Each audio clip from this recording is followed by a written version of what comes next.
Dr. Kasim Umar is one of the over 2,000 striking lecturers in Nigeria's public universities who have vowed never to return to the classrooms until the federal government fulfills its 2009 agreement with Asuu. The recommendations of the NIMI-BRICS Committee for the Revitalization of Public Universities earned academic allowances, funding, autonomy, and of recent, the demand for the implementation of the University Transparency Accountability Solution UTAS as a replacement for the Integrated Payroll and Personal Information System IPs have dominated talks.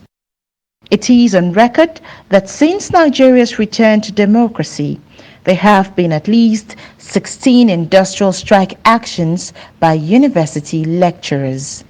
The union in the last decade alone embarked on a 6-month strike in 2013, a week's strike in 2014, a 36-day strike in 2017, and in 2020 it went on a 9-month-long strike, with the 2022 strike entering its 7th month. Government is full of antics. They will go on air, tell lies, all sorts of things, tell the Nigerians what they wanted to hear. We have solved the problem. The only thing is withheld salary.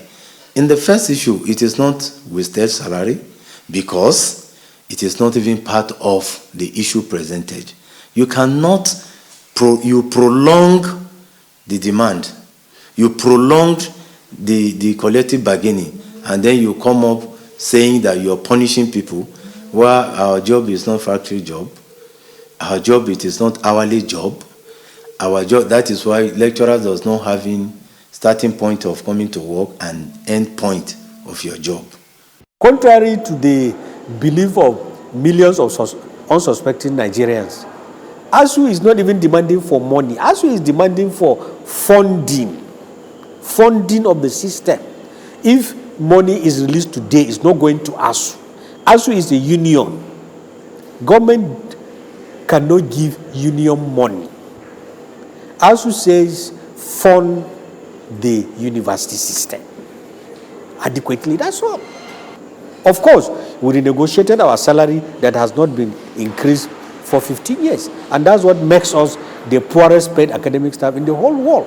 It will interest you to know that Nigerian university teachers earn less than polytechnic teachers, earn less than college of education teachers, because those ones have negotiated their own. Senator Itayenang begs to disagree as he swiftly shifts the blame to Asuu, describing the academic union as insensitive. This agreement was signed in 2009, and it was a pressure like this of a very long strike that forced government to put pen on paper. They said, just sign.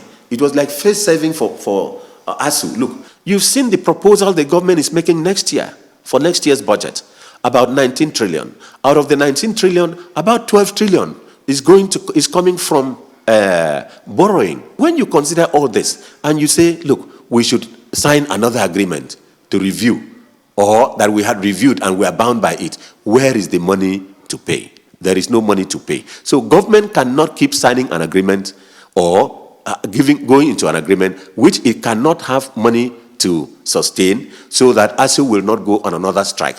While both Asuu and the federal government remain resolute on the issues around the strike, with the federal government holding strongly to the No Work, No Pay law as stipulated in Section 43 of the Trade Dispute Act, it is difficult to conclude when students can return to schools.